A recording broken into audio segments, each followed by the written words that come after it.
Nós estamos falando sobre o tema, qual é o seu desejo? Eu não sei se você já percebeu, mas grande parte da nossa vida gira ao entorno de nós realizarmos sonhos e desejos do nosso coração. Você já viu isso? Mas grande parte do tempo que a gente investe, da energia que a gente gasta é para isso.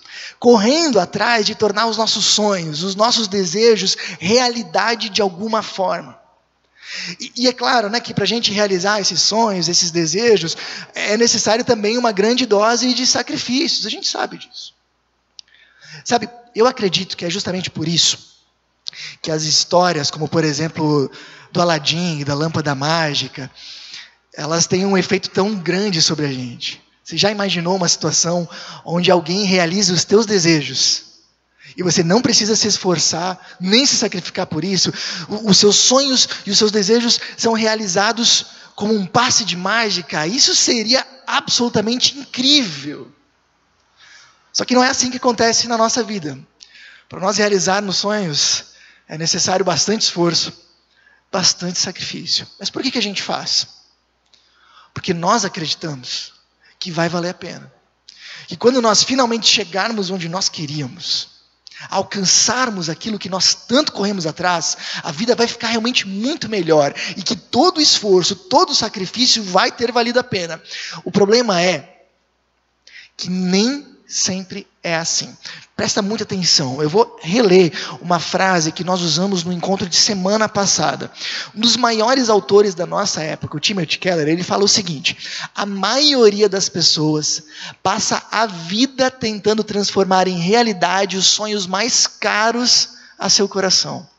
Nunca imaginamos que concretizar os desejos mais profundos do nosso coração talvez seja a pior coisa poderia nos acontecer. Olha só, ele está dizendo justamente isso. Grande parte da nossa vida, da nossa energia, do nosso tempo, a gente busca para realizar os nossos sonhos. Mas muitas vezes acontece que quando nós finalmente chegamos lá, a nossa vida não está melhor como a gente pensou, mas pior. E aí ele cita alguns exemplos de pessoas que, por exemplo, tinham um grande desejo de ter uma vida financeira melhor, e trabalharam muito, se esforçaram, se sacrificaram para chegar lá. E quando chegaram, perceberam que sua vida não estava melhor, mas estava pior. Ou como a gente viu na semana passada, há pessoas que têm o grande desejo, um desejo lindo de ter uma família, de ter filhos, se esforçam, se sacrificam para isso, mas quando finalmente chega, sua vida não ficou melhor, ficou pior. E o problema não é o dinheiro, o problema não são os filhos, o problema é que muitas vezes o nosso coração, o nosso interior, não estava preparado para que esses sonhos fossem realidade. Sabe o que isso significa? Que a gente não pode simplesmente correr atrás dos nossos desejos. Nós temos que, junto com isso, garantir que eles tenham um espaço equilibrado no nosso coração, que o nosso interior está preparado para que quando eles se tornem uma realidade, eles realmente tornem a nossa vida melhor. Bom, por isso, o nosso subtema é alcançar o que se quer pode ser a pior coisa a acontecer. Se o nosso interior não está preparado, realmente isso pode acontecer. E hoje nós vamos falar de um dos maiores desejos que a gente tem, o desejo de ter um grande amor, uma pessoa ao nosso lado, um companheiro, uma companheira com quem a gente possa dividir a vida. E isso é tão importante para nós. Basta a gente perceber a quantidade de músicas, de filmes, de livros, de séries que falam desse assunto. Já percebeu? É muita coisa. É realmente muita coisa. Por quê? Porque esse é sim um grande sonho, um grande desejo do nosso coração. Quem de nós aqui não gostaria de ter uma pessoa para dividir a vida? Alguns têm. Normalmente as pessoas que não têm estão buscando e ficam até angustiadas com isso. E quem tem já alguém quer construir um relacionamento forte, saudável, que dure a vida inteira. Esse é um dos nossos maiores desejos, sem dúvida nenhuma. Por ele nós nos esforçamos e nos sacrificamos muito. Seja para encontrar a pessoa certa, para conquistá-la e depois também para construir esse relacionamento, como a gente cantou na primeira música.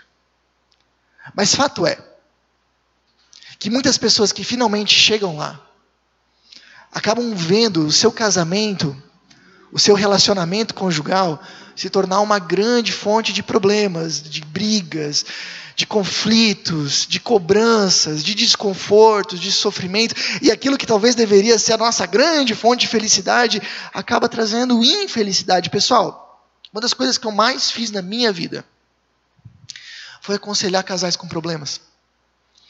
É uma das áreas que acaba sendo mais sensível. Por que às vezes a gente tem tanto problema no casamento? O problema não é o casamento em si. O problema muitas vezes não é a outra pessoa, como nós gostamos às vezes de pensar. O problema é que o nosso coração, o nosso interior, muitas vezes não estava preparado para isso. Então, fica a grande pergunta: como construir um casamento ou um namoro saudável? E eu sei que aqui a gente poderia fazer muitas palestras sobre isso, porque tem muitos princípios que podem nos ajudar aqui. Mas eu quero contar para vocês hoje uma história milenar, que no decorrer dos séculos tem ajudado casais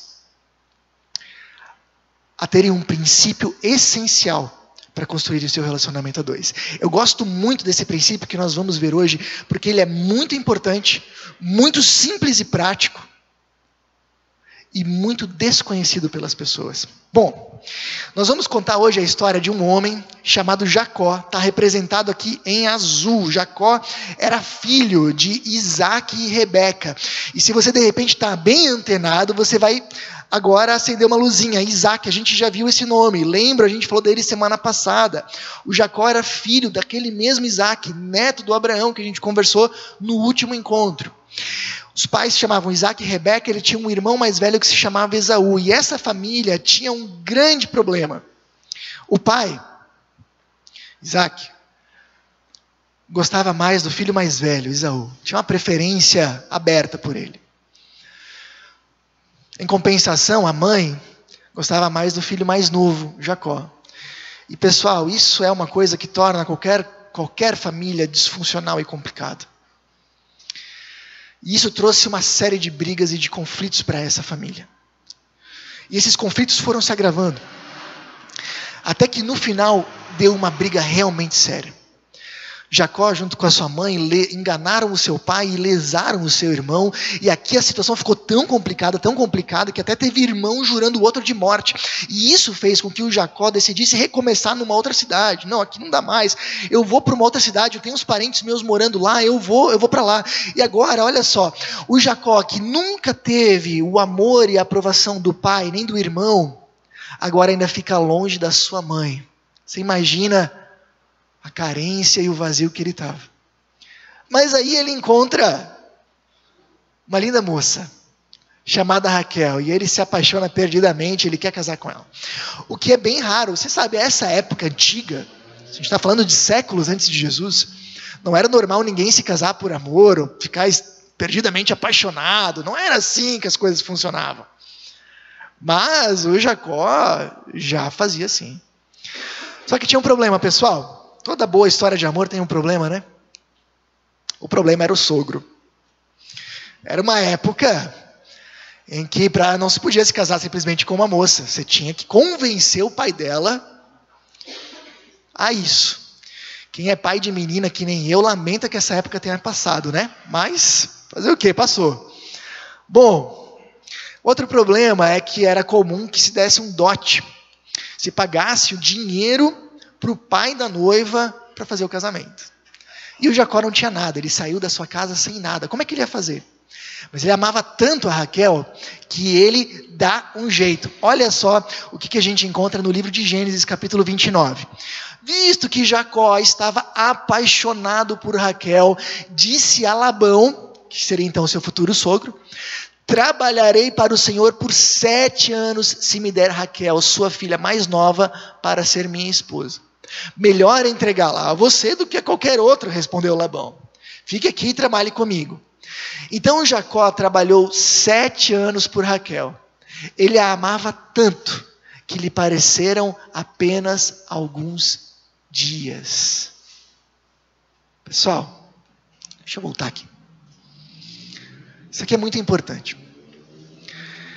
Ele decidiu então que ele iria então trabalhar de graça por 7 anos. Você já imaginou isso? 7 anos trabalhando de graça. O que nos passa despercebido aqui é que isso, para os moldes daquela época, era um preço extraordinariamente alto. É pelo menos mais do que o dobro do que seria razoável. Ou seja, sabe o que a gente entende? Que o Jacó amava tanto, estava tão apaixonado, estava tão perdido por aquela menina, que ele estava disposto a tudo, mesmo que seja trabalhar o dobro do que seria necessário para ter ela. E não é difícil da gente entender. Você imagina o que está acontecendo no interior dele? Vamos olhar assim, se a gente pudesse olhar para o interior, para a alma dele, olha só. Ele nunca teve a aprovação do pai. Hoje, pela psicologia, a gente sabe o quanto a aprovação, a aceitação e o amor do pai é importante para a formação de autoestima de alguém. E quando não se tem isso, fica um espaço e uma carência bastante grande. Bom, ele canalizou toda a sua carência agora para a mãe, mas a mãe também não estava. Então agora todo esse vazio, é como se ele olhasse para Raquel e pensasse assim: a hora que eu tiver ela, a hora que eu casar com ela, aí sim a minha vida vai ter sentido, aí sim a minha vida vai valer a pena, aí sim eu vou me sentir amado e importante, daí sim as coisas vão. Bom, e aqui está o grande problema. Eu queria que vocês entendessem um princípio que é muito importante. O princípio dos espaços interiores. Cada relacionamento da nossa vida ocupa um lugar no nosso interior. E escuta bem isso. Para esse relacionamento ser saudável, esse espaço tem que ser equilibrado. Sabe, imagina que o nosso coração, a nossa alma, é como um porta-malas antes da gente sair de férias. A gente vai colocando um monte de mala neles, né? Tentando encaixar da melhor forma possível. Não é assim que a gente faz? E tem malas muito maiores, malas muito menores. E assim imagina que também é o nosso interior. Cada pessoa que circula a nossa vida ocupa um espaço no nosso coração. Uns maiores, outros menores. Por exemplo, o espaço que um filho ocupa, a expectativa que nós temos sobre esse relacionamento é muito maior do que o espaço, a expectativa que nós temos, por exemplo, com uma amizade. O espaço, a expectativa que nós colocamos em um relacionamento conjugal, é claro que é muito maior do que, por exemplo, a expectativa e o espaço que ocupa um colega de trabalho. A diferença é bastante grande. E esse espaço interior, quem vai determinando, somos nós. Só que, se esse espaço é muito grande, se essa expectativa está muito grande, o relacionamento não fica saudável. Assim como se esse espaço, se essa expectativa é muito pequena, esse relacionamento também não fica saudável. Para um relacionamento ser saudável, o espaço que ele ocupa no nosso interior precisa ser um espaço equilibrado, nem grande demais, nem pequeno demais. Se a gente olha para o Jacó, a gente percebe de uma forma muito clara que desde o início, a sua noiva, esposa, ocupava um espaço grande demais. Ele tinha sobre ela uma expectativa grande demais. E isso vai ser na história um grande problema para ele e para toda a sua família.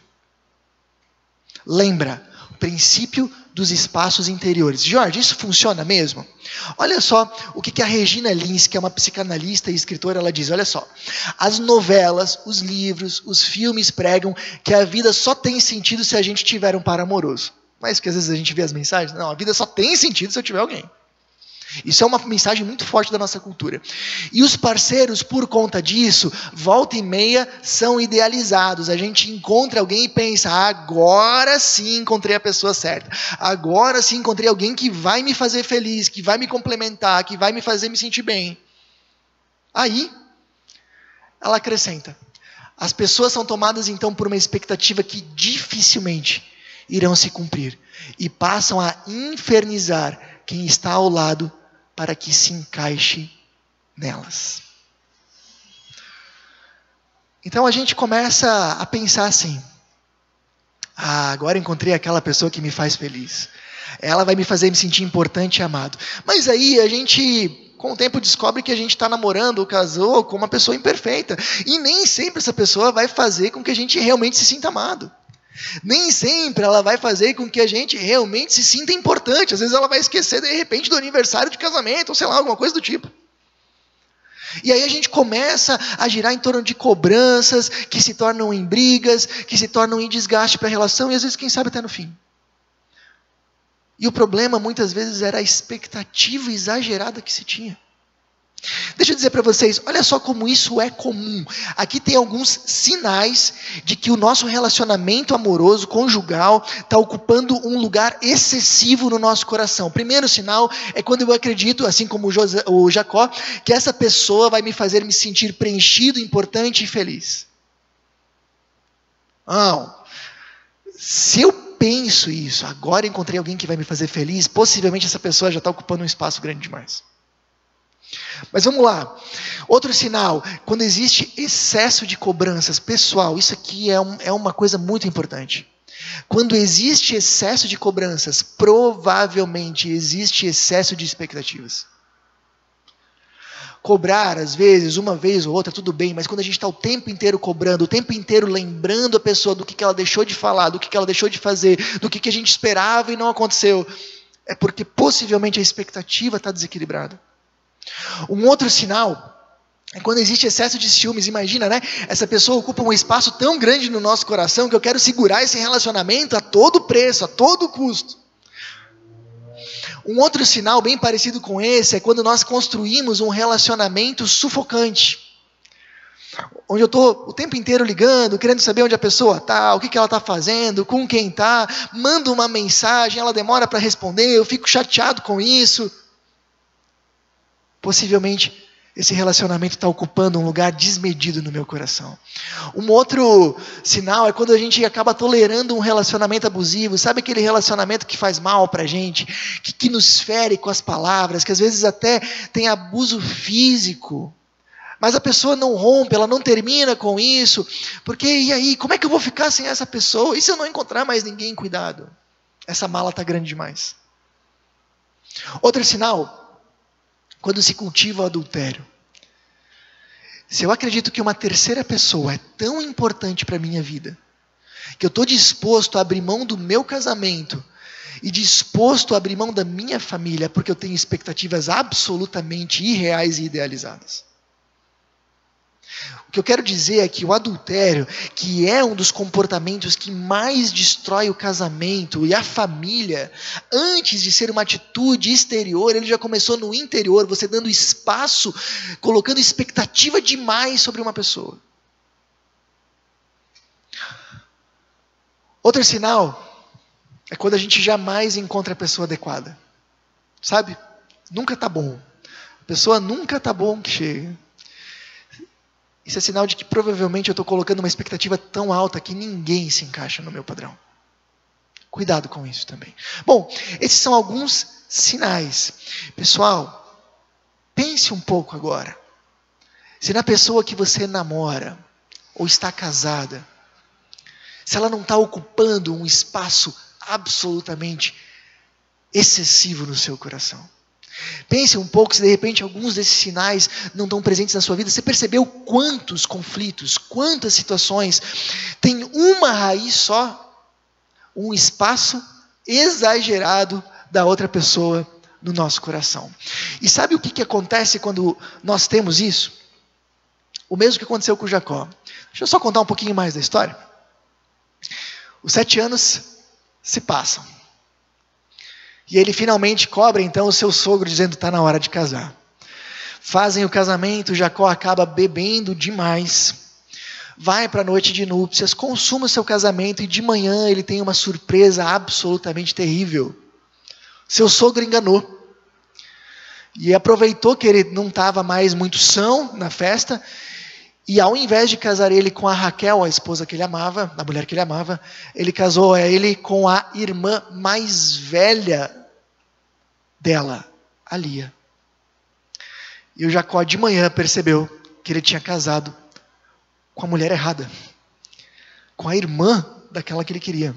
E claro, ele vai fazer o que qualquer um vai fazer vai cobrar seu sogro, né? Afinal de contas, não era esse o combinado. E o sogro, com a maior cara de pau, disse para ele: você não sabia, é que eu não posso casar a filha mais nova antes da mais velha, por isso eu te casei com a mais velha. Mas não tem problema, se você trabalhar para mim mais 7 aninhos, eu deixo você casar com ela também. Era uma região e uma cultura onde a poligamia era permitida. E por incrível que pareça, é isso que o Jacó faz: casa com a Raquel e trabalha mais 7 anos de graça para finalmente então poder estar com a mulher amada. Mas sabe o que isso mostra? Todos nós temos necessidades interiores que precisamos realizar. Nós precisamos nos sentir importantes, realizados, seguros.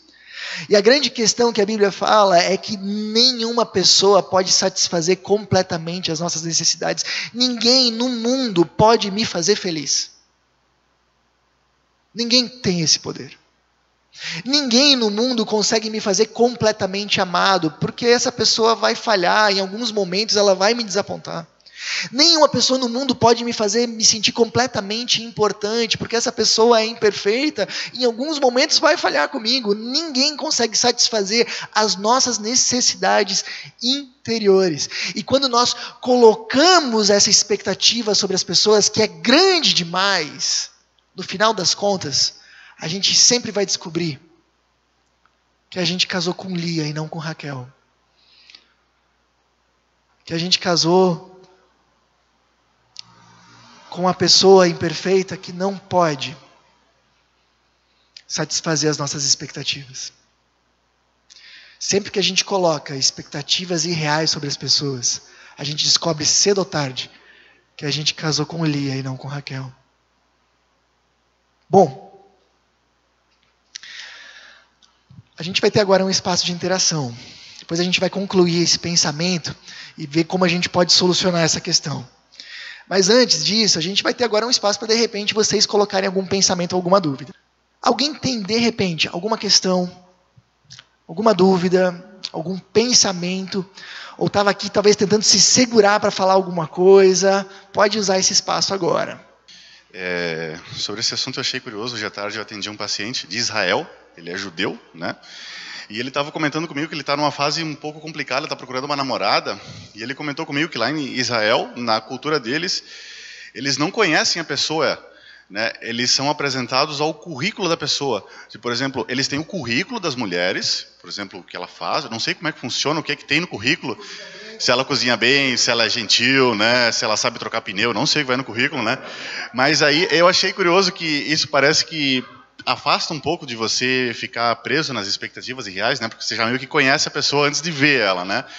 E daí depois ele falou que o primeiro encontro ele sai com a mulher, eles só conversam, eles não podem se tocar, e aí depois ela decide se ela vai querer continuar conversando com ele ou não. Ele está um pouco preocupado com essa fase, achei bem diferente. Eu tinha notado umas coisas aqui, Jorge, eu achei... me chamou a atenção, você falou excesso de cobrança, excesso de ciúmes e cultivar o adultério. Pode ser sinal de que isso está ocupando um espaço grande demais na nossa vida. Mas isso também não pode ser confundido com o sinal de que está ocupando um espaço pequeno demais? Certo. Essa é a pergunta. Certo. Pode ser sim. Pode ser um sinal também, pode ser confundido com isso, de que de repente está ocupando um espaço pequeno demais. E aqui é muito bom e muito bem lembrado, Cassiano. Esse outro problema eu quase não abordei porque ele não está tão diretamente ligado com o texto que a gente está atendendo.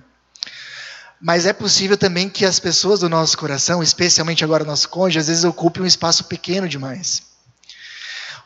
Sabe, eu já li muitos livros sobre casamento. E algo que todos concordam é que a pessoa que a gente coloca como nossa namorada, cônjuge, ela tem que ser a pessoa mais importante do nosso círculo de relações. E na nossa cultura isso é frequentemente deixado de lado. É muito comum na nossa forma de viver que os filhos acabem se tornando vindo antes do que o nosso casamento. É muito comum, como a gente falou na semana passada, por exemplo, que os pais acabem vindo antes, ou que o trabalho acabe vindo antes do nosso relacionamento conjugal, e isso também acaba sendo uma grande fonte de desgaste. Então, quando uma pessoa reclama, né, numa situação agora conjugal, olha, você não tem tempo para mim, você está sempre fora de casa, você está trabalhando demais, a gente não tem tempo de conversar. Uma coisa que é muito saudável é, se você está ouvindo esse tipo de coisa, se pergunte se não tem um fundo de verdade. Seu marido, a sua esposa, tem que se sentir a pessoa mais importante do mundo. Sabe, se nós nutrimos um bom casamento, ele se fortalece e os filhos são os maiores beneficiados. Se os filhos vêm antes, o casamento se enfraquece, às vezes até quebra, e os filhos são os maiores prejudicados. Muito facilmente os pais acabam vindo antes. Então, tem esses dois lados. Verifique a pessoa que está ouvindo a reclamação, se não tem um fundo de verdade. E a pessoa que está fazendo a reclamação, verifique se a expectativa é que não está desbalanceada. E aí a gente tem um equilíbrio bem legal. Cassiano, obrigado aí pela contribuição. Mais alguém, de repente, quer aproveitar um momento? Seguindo, então, como é que a gente soluciona essa situação? Preciso dizer para vocês que, infelizmente, o Jacó não conseguiu. Ele não conseguiu fazer isso, nem a Raquel. Mas a Lia, aquela irmã mais velha agora, desprezada, que absolutamente foi jogada na situação, ela encontrou uma solução e a gente vai ver agora. Em Gênesis capítulo 29, diz o seguinte: quando o Senhor viu que Lia não era amada, permitiu que ela tivesse filhos. Raquel, porém, era estéril. Lia engravidou e deu à luz um filho, chamou-o de Ruben, pois disse: o Senhor viu minha infelicidade e agora meu marido me amará. Pouco tempo depois, Lia engravidou novamente e deu à luz outro filho, chamou-o de Simeão, pois disse: o Senhor ouviu que eu não era amada e me deu outro filho. Lia engravidou pela terceira vez e deu à luz outro filho, chamou-o de Levi, pois disse: certamente desta vez meu marido terá afeição por mim, pois lhe dei 3 filhos. Bom, a gente percebe aqui duas coisas. Primeiro, a Lia, assim como todos nessa história, estava projetando as suas necessidades interiores sobre uma pessoa. A hora que meu marido me amar, aí sim a minha vida vai ser boa, aí sim eu vou me sentir completa e preenchida. Só que a diferença é que ela absolutamente viveu essa sua luta interior junto com Deus. Você percebeu ali no texto, ela fala: agora sim Deus ouviu a minha oração. Deus ouviu a minha oração. Ela orava. Agora sim o Senhor viu que eu era rejeitada. O Senhor viu, ela viveu isso junto com Deus. E mais um detalhe, se a gente for olhar no texto original hebraico, a gente percebe que aqui está se usando uma palavra que indica familiaridade. Imagina uma pessoa que me chama de pastor e uma segunda pessoa que me chama de George. Quem tem mais familiaridade comigo? Provavelmente a segunda. A Lia está usando uma palavra que indica que ela tem familiaridade com Deus. Ou seja, ela estava vivendo as suas lutas junto com o Senhor. E olha só. Lia engravidou mais uma vez e deu à luz outro filho. Chamou-o de Judá, pois disse: agora louvarei ao Senhor. Então parou de ter filhos. Ela teve um quarto filho. Mas você percebeu que agora mudou? Em todos os primeiros ela disse: agora sim meu marido vai me amar, eu dei filho para ele. Aqui ela disse: agora eu vou louvar a Deus. Vou agradecer a Ele e vou me alegrar nele. Ponto final. Sabe o que isso indica? Que o relacionamento dela com Deus, com o tempo, se tornou tão significativo que as suas necessidades interiores mais profundas foram satisfeitas. Isso é algo muito importante, porque é exatamente essa a ideia que a espiritualidade cristã traz. Nenhuma pessoa consegue satisfazer as nossas necessidades interiores, mas Deus pode. Se tem alguém que consegue nos fazer sentir completamente amados, porque Ele realmente nos ama em todo o tempo, sem falhar nunca, é Deus. Se tem alguém que pode nos fazer nos sentir importantes, porque Ele realmente nos dá toda a importância, sempre é Deus. E se a gente consegue cultivar um relacionamento com Ele por tempo suficiente, as nossas necessidades interiores são saciadas. Olha que lindo isso. Sabe, vou relembrar o que a gente comentou na semana passada. Sempre que nós buscamos saciar em outro lugar ou em outra pessoa algo que a gente só pode saciar em Deus, a Bíblia dá um nome para isso, se chama idolatria.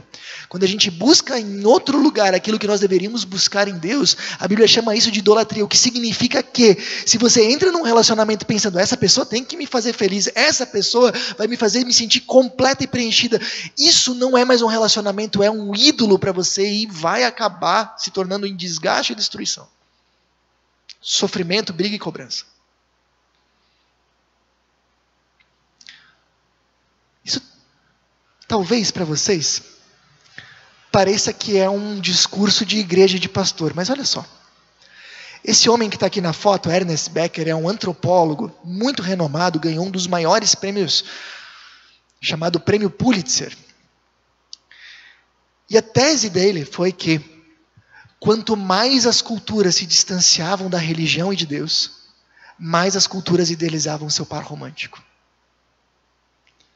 Ele comprovou que quanto menos as pessoas conviviam com Deus, mais elas colocavam expectativas sobre o seu cônjuge. E o caminho contrário é justamente esse. Quanto mais a gente conviver e viver com Deus, mais as nossas expectativas com os outros vão estar reguladas. Pessoal, Susan e eu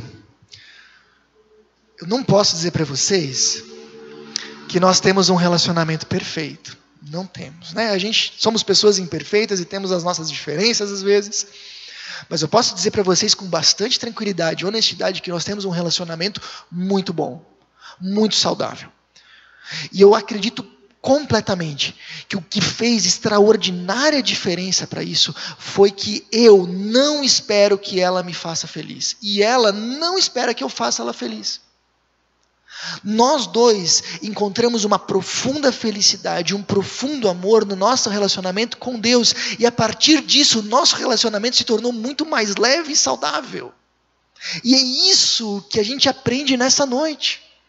Que a gente precisa satisfazer as nossas necessidades profundas com quem pode, com Deus. E a partir daí, cada coisa vai entrar no seu lugar. E o nosso relacionamento conjugal vai entrar num espaço equilibrado, nem grande demais, nem pequeno demais. Ou seja, não importa o quanto você ame alguém, garanta que o seu amor a Deus é ainda maior. E essa pessoa terá um espaço saudável no teu coração. Bom, mas como é que eu faço isso? Sabe o que é interessante? Deus escolheu justamente o descendente de Judá, o filho de Lia. Aliás, vamos dizer assim, Deus escolheu justamente esse filho de Lia, Judá, que trouxe paz para ela, que fez ela descansar o seu interior, para trazer Jesus ao mundo. Jesus é descendente de Judá. E com isso a Bíblia já dá sinais aqui, de que um dia, Deus entraria na história, e seria a resposta definitiva para os nossos anseios. Sabe, Jesus certa vez falou que Ele é a água viva e que se a gente beber dessa água, a gente nunca mais vai ter sede. Ele está falando disso. Se a gente entender o amor dele, a gente nunca mais vai se sentir desamado. E é interessante que Deus usa justamente então a Lia, a rejeitada, não a Raquel, mas Ele usa a Lia, a rejeitada, para trazer o seu filho ao mundo. Porque justamente o seu filho seria um grande rejeitado pelas pessoas. Jesus experimentou toda a rejeição, a morte, a cruz, para que a gente pudesse se relacionar com esse Deus e nos sentirmos profundamente amados. Um relacionamento a gente não constrói de uma hora para outra. Nenhum relacionamento é assim. O relacionamento com Deus não é diferente.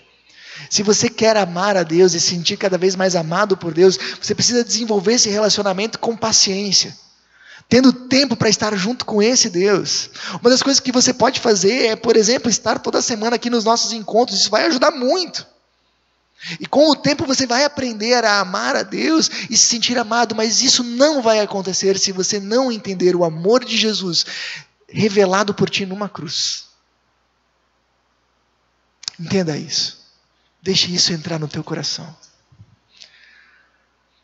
O amor desse Jesus é o único que pode satisfazer nossos desejos mais profundos. E se você quer seguir esse caminho, queria te convidar a avaliar algumas coisas. Existem pessoas ocupando um lugar grande demais no seu coração? Não só pessoas, situações, coisas, talvez ocupando um lugar desequilibrado no seu coração. Você tem buscado realização, sentido e segurança em outro lugar que não em Deus? Pense nisso. Como é que estão as malas do teu porta-malas? Que espaço cada coisa está ocupando? Queria encorajar você a tomar algumas decisões. Decida deixar Deus realmente em primeiro lugar na sua vida. Mas lembra, isso não é uma coisa que a gente simplesmente fala, é algo que a gente faz. Decida deixar que as tuas atitudes realmente reflitam isso. Que a tua vida demonstre que Deus está em primeiro lugar.